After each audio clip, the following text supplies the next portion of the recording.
2.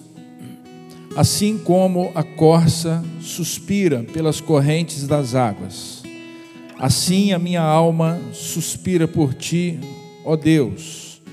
A minha alma tem sede de Deus, do Deus vivo.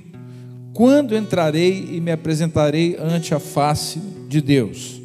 As minhas lágrimas servem-me de mantimento de dia e de noite, enquanto me dizem constantemente: onde está o teu Deus? Quando me lembro disto, dentro de mim derrama minha alma, pois eu havia ido com a multidão, fui com eles à casa de Deus, com voz de alegria e louvor, com a multidão que festejava. Porque estás abatida, ó minha alma, e porque te perturbas em mim? Espere em Deus, pois ainda o louvarei pela salvação da sua face. O meu Deus, ó meu Deus, dentro de mim a minha alma está abatida. Portanto lembro-me de ti desde a terra do Jordão, e desde os Emonitas, ou do monte Hermon, desde o pequeno monte. Um abismo chama outro abismo, ao ruído das suas catadupas. Todas as tuas ondas e vagas têm passado sobre mim.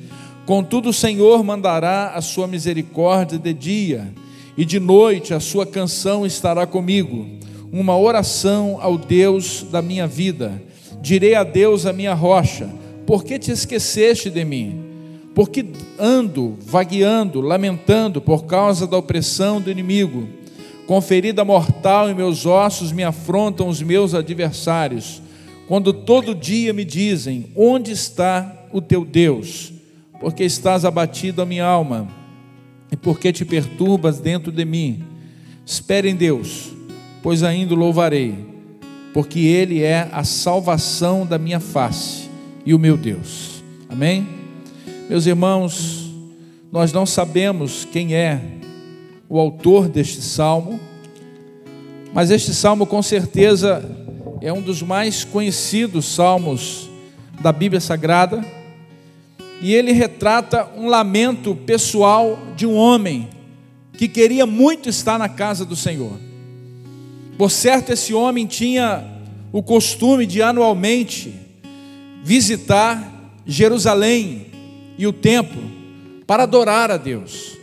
Com certeza os irmãos sabem que é uma ordenança da lei de Moisés os varões, os homens de Israel visitarem Jerusalém por ocasião de 3 festas principais: a Páscoa, Pentecostes e Tabernáculo. Nós não sabemos, pastor Silvio, qual era a festa específica que esse homem estava preparando o seu coração para estar lá, mas ele desejava muito ir na casa do Senhor. Ele desejava muito participar de mais uma caravana que estava seguindo em direção a Jerusalém. Possivelmente esse homem morava no extremo norte de Israel, uma região de montanhas, onde nascia o Rio Jordão. O Rio Jordão, como os irmãos também bem sabem, ele não tem uma nascente. O Rio Jordão ele se forma do derretimento das geleiras anualmente, uma camada muito grande de gelo que se forma nos montes Hermon. Eles descem, aquela geleira desce um volume enorme de água que abastece o leito do Rio Jordão. E esse homem, pastor Messias, ele estava habitando ali na cabeceira do Hermon, e ele observava o Jordão todo ano se renovando com aquele volume de água, mas ele dentro dele se sentia seco, se sentia vazio, porque ele queria estar na casa do Senhor, ele queria estar na presença do Senhor. Nós não sabemos o que impediu esse homem de seguir aquela caravana naquele ano. Ele mesmo diz no Salmo: eu estava com a caravana, eu seguia para Jerusalém. Aquele homem tinha prazer em estar na casa de Deus, mas naquele dia, naquele ano, naquele momento, alguma coisa aconteceu. Nós não sabemos o que é. Com certeza não é pecado. Com certeza, pastor André, ele não estava em falta com Deus, porque uma coisa que a Bíblia faz com excelência é não esconder o erro dos seus heróis. Pode ter certeza, meu irmão, o Alcorão, o Evangelho segundo Allan Kardec, os livros das religiões deste mundo, escondem quem realmente são os seus heróis. Prega esses homens como se fosse exemplo de moralidade. Mas a Bíblia Sagrada, meus amados irmãos, ela não esconde o pecado e os erros dos seus heróis da fé. Isso é para que todos nós possamos entender que, como a nossa irmã disse quando estava ministrando louvor aqui, na casa do Senhor não tem menor, na casa do Senhor não tem maior, na casa do Senhor não tem títulos humanos, na casa do Senhor não tem cor, não tem aparência, não tem família, não tem dízimo maior ou menor. Na casa do Senhor tem lavados e remidos no sangue do Cordeiro de Deus, que tira o pecado do mundo. Pode ser um zelador de uma igreja, mas pode chegar também o prefeito da cidade aqui. Ele vai sentar neste banco que você está sentado aí, para ouvir do pregador, para ouvir do mensageiro, que ele é carente da graça e da misericórdia do nosso Deus. O Evangelho, ele nivelou todo mundo. E pastores principalmente sabem do que eu estou falando, quando no leito da morte, irmã Marília, aqueles que viveram uma vida regalada, uma vida bastarda, ali no leito da morte, imploram por misericórdia, imploram por perdão. Todo título, todo dinheiro, toda conta bancária não serve para nada quando você está diante da presença do Deus Todo-Poderoso, sabendo que a sua vida está na mão dele, que tem o poder sobre a morte e sobre a vida. Então, com certeza esse homem não estava em pecado. Não sei se era uma doença, não sei se foi um impedimento familiar, mas o problema, Aldir, é o que as pessoas começam a falar, é o que as pessoas começam a dizer. Com certeza isso não acontece aqui na Igreja Batista da Cavinha, da Capelinha. Isso não acontece aqui. Mas em muitos lugares, quando alguém entra na casa do Senhor, triste, às vezes passando por lutas na sua vida, passando por lutas na sua casa, existem pessoas que começam a julgá-lo e começam até a perguntar: onde está o seu Deus? Você não pregava sobre os milagres de Deus? Você não era o primeiro a chegar na oração? Você, quando era convocado para as missões internacionais, para as cruzadas internacionais, não era o primeiro a chegar para limpar a igreja, para trabalhar na cozinha, para lavar o banheiro, e agora está aí passando por tribulação, por luta, não sabe nem como vai pagar a tua conta amanhã, na segunda-feira, no dia branco, no dia de luta, no dia de trabalho. Passou a semana inteira envolvido com a igreja, se esqueceu que tem conta para pagar, se esqueceu que tem problema, e as pessoas começam a dizer: cadê o teu Deus? Cadê o Deus das soluções, das causas impossíveis? Pode ter certeza, meu irmão, tem pessoas às vezes dentro da casa do Senhor que não tem apatia, que não tem amor pelo próximo, só estende a mão para julgar, só estende a mão para tentar achar erro. Mas aqui está um homem que não estava em pecado, que não estava em falha com Deus, muito pelo contrário, ele adorava ao Senhor, ele amava estar na presença do Senhor, mas alguma coisa aconteceu. Entenda isso, meu irmão, a vida é assim mesmo. Hoje está tudo bem, amanhã não está. Hoje todo mundo bate nas costas, amanhã as pessoas viram as costas para você. Mas o que importa mesmo é saber que você está bem diante de Deus, diante do Senhor Jesus, que te ama, que te resgatou das trevas, que te colocou de pé, que te deu um novo nome, que escreveu o seu nome no livro da vida. Isso é que importa.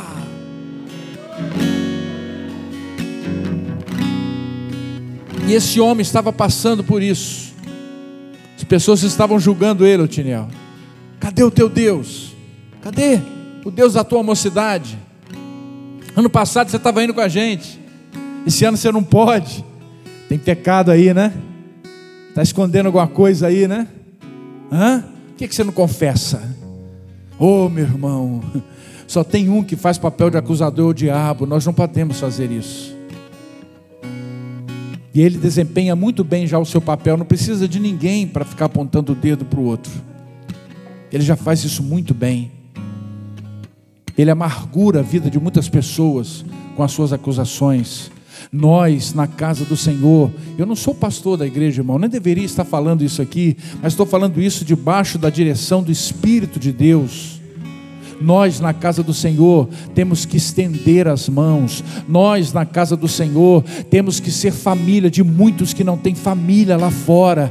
Nós na casa do Senhor temos que ser pai e mãe de muitos que já não têm mais pai e mãe, e que entra nas portas da casa de Deus para encontrar um pai espiritual, uma mãe espiritual, um irmão, uma irmã espiritual. Esse homem estava carente, meus irmãos. Ele amava a Deus, mas ele foi impedido de estar na presença do Senhor. Mas daqui a pouco você vai ver que ele estava equivocado. Quando eu ler aqui um trecho do Salmo 43, que possivelmente foi escrito por ele também. E na antiguidade esses salmos eram um só, 42 e 43. Porque pastor Silvio Messias, esse homem estava pegado ao templo. E é bom nós honrarmos o templo. É bom nós honrarmos a nossa igreja. É bom estar aqui na casa do Senhor.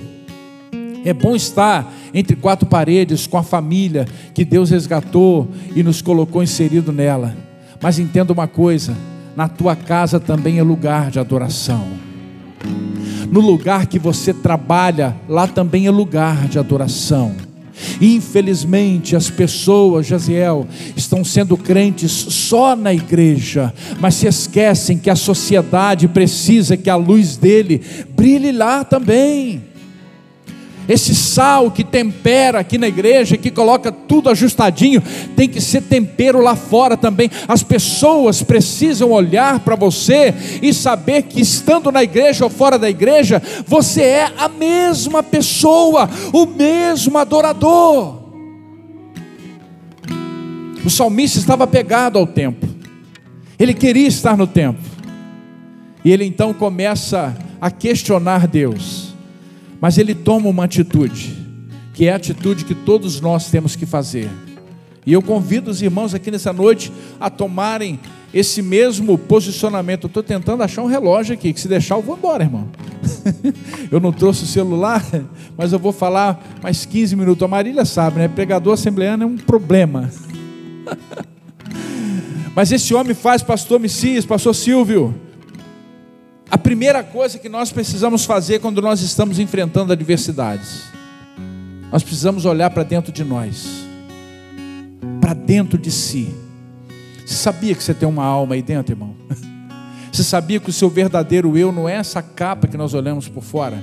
Que isso aí é temporário, isso aí é só um transporte temporário para a sua alma, que é o verdadeiro eu, que é a verdadeira pessoa que habita esse corpo.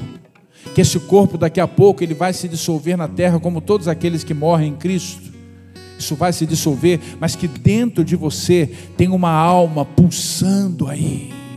As pessoas no século 21 estão muito preocupadas com seus corpos. Nunca se abriu tanta academia, né? Nunca se fez tanto planos fitness para as pessoas ficarem bonitas por fora. Nunca se construiu tantas roupas elegantes. Eu lembro que na minha época de garoto era difícil comprar uma roupa, pastor. Eu lembro da dificuldade dos meus pais para comprar uma calça nova, uma camisa nova. Minha mãe está ali, que não deixa mentir. Era tudo muito caro. Um calçado, então, irmão, era um para o ano inteiro. Hoje, dentro de casa, é difícil de achar espaço para enfiar roupa de filho, calçado de filho, e as pessoas se preocupam. Não, eu já não aguento mais essa roupa, vestiu 2, 3 vezes só, e já quer comprar uma roupa nova, um calçado novo. Aí eu preciso me maquiar, e às vezes o culto está lá começando, e estão 20, 40, 50 minutos preocupado com a aparência exterior, e nem preparou o seu coração para estar diante da presença de Deus. Estão preocupados com o exterior, esquecem, irmão Silas, de olhar para dentro de si. O meu cabelo está bonito, a minha roupa está impecável, o meu sapato está lustrado, mas a minha alma está bem com Deus? Eu estou bem diante do Senhor?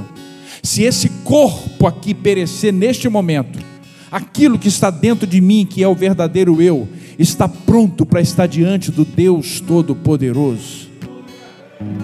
Essa é a pergunta que nós temos que fazer aqui. E este homem aqui fez essa pergunta para si: por que estás abatido, ó minha alma? Está acontecendo alguma coisa? O que você está perturbada? Está tudo bem? Dentro de nós aí está tudo jóia? É engraçado isso, né, irmão André? Você conversar consigo mesmo, né? Deve ser por causa da tricotomia da nossa estrutura, para aqueles que creem assim, não é? Assim como Deus é três, não é? São três pessoas. Parece às vezes que nós somos no mínimo duas.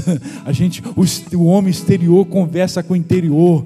Paulo falou muito isso, né, na sua carta aos Romanos, né, porque o bem que eu quero fazer, esse homem que habita na terra, o exterior, ele não consegue, mas no meu interior eu tenho prazer na lei de Deus. E ele pergunta: está tudo bem? Está tudo jóia com nós aí dentro? O coração está jóia? Tem nada escondido não? Então espere em Deus, vai passar. Essa fase difícil que nós estamos vivendo, isso vai passar. Se está tudo bem com o meu coração, se eu posso entrar pelas portas da casa do Senhor e estender as minhas mãos e adorar a Deus com o coração livre, aleluia, então vai passar. Essa tristeza que você está enfrentando hoje, irmão, essa luta que você às vezes nem sabe por que Deus permitiu isso, isso vai passar. Nada melhor do que um dia após o outro, irmãos. Eu e minha esposa já passamos por muitas lutas, situações que nós achávamos que não íamos vencer. Aquela menina grande que vocês estão vendo ali, com 24 anos, quase morreu com 2 anos de idade. As pessoas, às vezes, próximas da família, nem mesmo chegaram a compreender a dimensão do risco que essa menina sofreu dentro do hospital, ao ponto do médico falar: não tem jeito. 2, 3, 4, 5 médicos falarem: não tem jeito, não tem. Outras crianças já morreram essa semana com essa pneumonia gravíssima, dela ficar só com 15% da capacidade respiratória, e os médicos falaram: olha, precisamos levar para o Rio para abrir os pulmões e limpar para ver se sobrevive. Isso numa sexta-feira, falando na segunda temos que levá-la. E eu, presidente da mocidade na época, irmão, da mocidade enorme ali na igreja, né? O André já foi membro lá da nossa igreja quando adolescente, né? Um jovem abençoado, sabe como é que era ativa a mocidade, ativos os adolescentes, e eu liderando aquilo, e eu com o coração triste, irmãos, sabendo que naquele domingo, antes da minha filha ser levada para o Rio, eu sempre conto esse testemunho, era culto da mocidade, eu tinha que dirigir o culto, irmãos. Eu falei: meu Deus, eu não tenho condições de estar lá, de estar na casa do Senhor, de estar na presença do Senhor. A Flávia, né, pele e osso lá, acompanhando essa menina fraca, enfraquecida, 15 dias dentro do hospital, e a gente lutando em oração, já as forças se esvaindo, falando: não tem jeito, vamos ver o que Deus vai fazer com ela lá no Rio de Janeiro, porque aqui ninguém está dando jeito. E aí, para o irmão Tiniel, o irmão na época eu acho que era tesoureiro da nossa igreja, né? Foi lá para 2012, antes, né? 2002, 2003, 2001, em 2001, 2002, não é? Aquela luta. E aí, pastor Silvio, a nossa igreja transmitiu o culto na época, todo o culto, na rádio, no 97, na época era uma outra sintonia, e eu não aguentei ir para a igreja aquele dia. Flávia lá no hospital, e o culto da mocidade, liguei para o vice-presidente: dirige aí, amigo, não tem condição. E minha filha amanhã, só Deus sabe o que vai acontecer com ela. Mas aí naquele dia, naquele domingo à noite, eu dobrei o joelho e falei: meu Deus, tem alguma coisa errada comigo? Eu ou a minha esposa, nós estamos em falta com o Senhor? Tem algum pecado que nós precisamos confessar? Tem alguma coisa escondida dentro dessa casa que precisa ser revelada? E eu orando, e o rádio ligado lá, e eu ouvindo o culto, e orando em casa a Deus. E naquela hora, a menina que estava lá com a oportunidade falou assim, eu sei que ela não falou aquilo de uma forma direta para mim, mas ela falou assim para os pais que estavam ali, que os filhos não estavam no culto: se você crê, no próximo domingo os seus filhos podem estar aqui. Hoje eles não estão, mas no domingo que vem eles podem. Irmã Marília, eu tomei aquilo para mim naquela hora, falei: eu quero essa palavra para mim. Eu não estou em falta com o Senhor, eu confesso os meus pecados, a minha casa está diante do Senhor, eu conversando com a minha alma e com Deus. E aí o Espírito Santo falou assim no meu coração: coloca a sua roupa e vai agora para a igreja. Falei, meu Deus, vai lá adorar. Se apresenta na casa do Senhor. Não tem nada impedindo você de adorar. Ah, mas a enfermidade, isso vai impedir? Vai para a casa do Senhor adorar. E eu cheguei lá, irmão, já estava a mensagem já rolando, não é? E o culto foi uma benção. E o Espírito Santo falou no meu coração: enquanto você está aqui diante do meu povo, demonstrando fé, adorando no meio dessa luta, dessa adversidade, com a sua alma abatida, eu estou curando a sua filha. Falou nitidamente ao meu coração. Na segunda-feira a junta médica chegou lá, não é? Falou, olha, eu não sei o que aconteceu. O pulmão da sua filha, um já está limpo. Sexta estava todo tomado, um já está limpo. E o outro está começando a se recuperar. Mas aí o médico é médico, irmão, nós não julgamos eles, porque eles são, né, antes de tudo, eles são cientistas, eles conhecem uma ciência e precisam também obedecer às regras da ciência, apesar de que Deus está acima de toda a ciência e de todo o conhecimento humano. Mas um deles falou assim, eu não lembro qual, falou assim, olha, mas está uma bolha aqui muito melindrosa, porque a infecção foi tão poderosa, foi tão forte, que essa bolha pode se romper a qualquer momento e a sua filha ter uma parada cardíaca e morrer. Então, nos próximos 6 meses, ela vai ficar em observação diária e sob assistência médica. E eu falei com aquele médico, falei, olha, doutor, está na mão de Deus. Eu tenho a radiografia lá em casa até hoje, com aquela bolha enorme. Mas ela vai ficar aqui ainda mais uma semana. Quantos dias que ela saiu depois disso, Flávio? Acho que ela ficou máximo, mas depois dessa experiência que eu tive com Deus, ela ficou no máximo mais 2 dias ali. Aí, numa outra semana, a minha filha já estava lá na igreja, né? Aquela criancinha, sequinha, irmãos, sequinha, pele e osso. Né? Você olha para a Milena hoje, não dá para acreditar, sequinha, pele e osso. Eu fiquei com tanto dó dela que eu não quis nem fazer o aniversário dela naquele ano. Tão magrelinha que ela ficou. Feinha. Mas mesmo assim fizeram uma festinha lá, tiraram foto, eu tenho lá em casa. Aí eu trouxe, depois de alguns dias, irmão André, eu levei ela na igreja, levei ela no hospital de novo. E o doutor Zé Clélio, ele pegou aquela radiografia nova. Ele falou, olha, eu não sei o que aconteceu. Essa bolha, no mínimo 6 meses para ela começar a diminuir. Ela já não está mais aqui. Sumiu.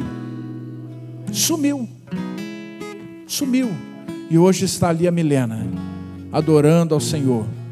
Mas um dia a minha alma esteve abatida e amargurada, porque eu queria estar com a minha família na casa de Deus, todos ali, irmão Silvinho, na casa do Senhor. Mas a adversidade veio. Por certo, pessoas disseram, olha só, é Deus aí pesando a mão. Não era não, meus irmãos. Às vezes Deus simplesmente, Ele prova a nossa fé. Deus não está criando criancinhas para pular com asinhas lá no reino celestial.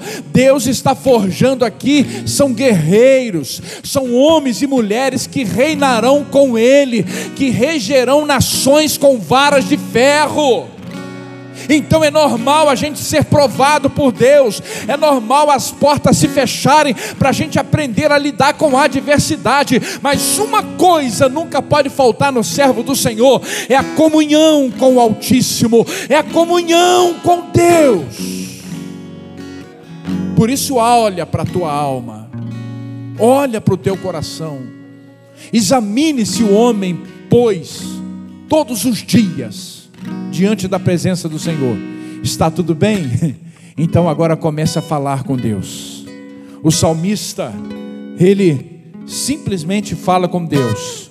Ele olha para a sua alma e ele diz aqui, pastor Silvio, ó meu Deus, dentro de mim a minha alma está abatida. Está tudo bem com ela em termos de pecado, mas está abatida. Portanto lembro-me de ti desde a terra do Jordão. Mas aí, quando ele vê que ele está em paz com Deus, ele diz aqui, contudo o Senhor mandará a sua misericórdia de dia, e de noite a sua canção estará comigo, uma oração ao Deus da minha vida. Não tem coisa melhor, foi louvado aqui pela nossa irmã, o primeiro louvor aqui. Não existe coisa melhor do que orar a Deus. Aqueles que não têm experiência na oração não sabem do que eu estou dizendo aqui.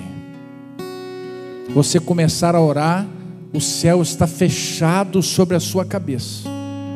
Um mar de bronze, uma cortina de bronze. E você começar a orar. Você começar a falar com Deus: meu Deus, a minha alma está abatida, mas o Senhor é a minha rocha. O Senhor é a minha salvação. De dia, Senhor, a tua misericórdia estará comigo, e à noite a tua oração, um louvor ao Deus da minha vida. E você ver aquela cortina de bronze se desfazendo, e o sol da justiça raiando sobre a sua cabeça.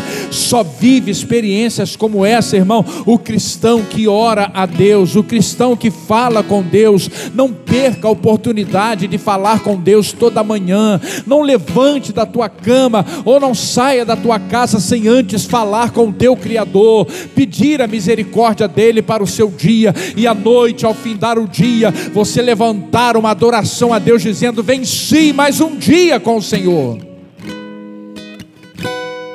A arrogância humana, irmãos, é para aqueles que estão lá no mundo, porque eles dizem: não há Deus, então eles não se importam com Deus. Mas aqueles que estão na casa do Senhor, você não pode passar um dia sequer sem adorar ao Deus da sua vida. Esses dias eu preguei na sede e falei justamente sobre isso. Quem não adora a Deus está em rebelião contra Deus. Satanás se rebelou porque ele não queria mais adorar a Deus. O orgulhoso quis ser igual a Deus. E quem quer ser igual, quer ser adorado como somente um pode ser adorado.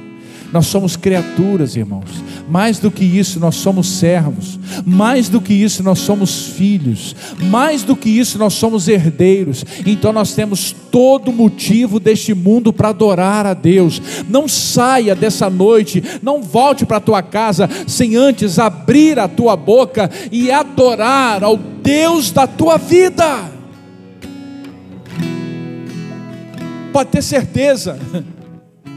Para terminar, assim como o salmista falou, você vai vencer uma luta hoje, mas daqui a pouco as ondas virão como vagas, como ondas, e vão te atropelar de novo, e vão te pegar de novo.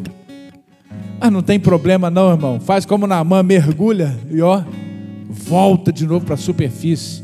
Mergulha de novo, volta para a superfície. Você não vai morrer. Só morre no deserto quem é desobediente à ordem do Senhor. A geração que obedece, ela chega na terra prometida.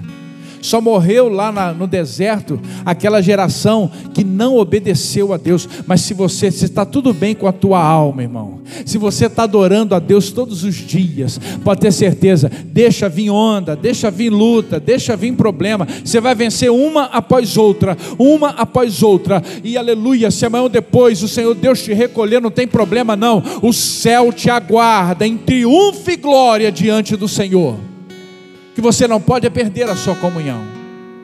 As pessoas vão dizer, as pessoas vão te julgar, mas não tem problema, só adore a Deus. E ele então aqui ele repete a frase que ele falou antes: porque estás abatido, a minha alma, e por que te perturbas dentro de mim? Espere em Deus, pois ainda o louvarei, porque ele é a salvação da minha face e o meu Deus.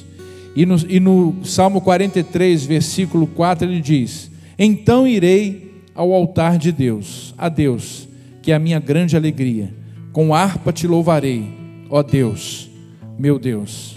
O salmista entendeu, pastor Silvio, que por mais que a igreja seja um lugar extraordinário de adoração, e eu estava falando para minha esposa, eu tenho saído tanto para pregar domingo, que eu costumo passar às vezes 3, 4 meses sem ir na sede domingo. E o pastor às vezes até puxa a orelha, o pastor dirigente lá, não é o pastor Max, você tem que ficar mais presente, o povo gosta de você, gosta de te ver aqui. Mas a gente tem um ministério de ministrar para as igrejas que nos convidam. Mas eu falei para ela hoje, o coração ficou apertado quando o Silvio me fez o convite, porque eu tinha separado esse domingo para ir na igreja sede. Já tem 3 domingos que eu não vou lá, se eu não me engano. Desde domingo que eu não vou na sede. Eu falei, esse domingo eu vou. Mas aí, quando o Silvinho fez o convite, eu falei, eu não posso deixar de atender lá o meu primo, né? Deixar de atender a igreja. Mas o salmista entendeu que por mais que a igreja seja um lugar extraordinário de adoração, a grande verdade é que o crente, ele carrega o templo. Para onde ele vai? Para onde ele vai? Como o farol que brilha à noite, né? O crente, ele vai iluminando o caminho. A igreja precisa sair de quatro paredes, irmão. Vocês fizeram um trabalho extraordinário. Tem muita igreja aí vivendo só de aparência, crentes gordos, né, espiritualmente falando, não é? Dentro da igreja, mas sem disposição nenhuma de sair e levar o evangelho para aqueles que estão. Porque, irmão, pode ter certeza, a igreja é onde você está. O altar de adoração é onde você está. A presença de Deus estará aonde você estiver. O salmista chega a essa conclusão: eu não posso ir no templo, mas o altar está aqui diante de mim, e eu vou até o altar do Senhor. Eu não posso estar com o pastor Silvio hoje, mas eu vou dobrar o joelho lá na minha casa e dizer: abençoa a igreja lá na capelinha, visita os meus irmãos, abençoe as famílias. Eu não posso estar com eles naquela noite, eu não posso estar com eles durante a semana, mas visita os meus irmãos que lá estão, me visita aqui dentro da minha casa. E pode ter certeza, Deus vai se fazer presente na sua vida e vai te encher da presença dele, vai virar o seu cativeiro como fez com Jó. Aqueles que passaram 38 capítulos apontando o dedo para Jó, depois vão ter que receber uma oração vinda de você, para que Deus possa abençoá-los, porque verão que Deus irá poder dizer de você: é justo, temente a Deus e desvia-se do mal. Que Deus abençoe os irmãos, que Deus abençoe essa igreja, Deus abençoe o pastor Silvio, em nome do Senhor Jesus.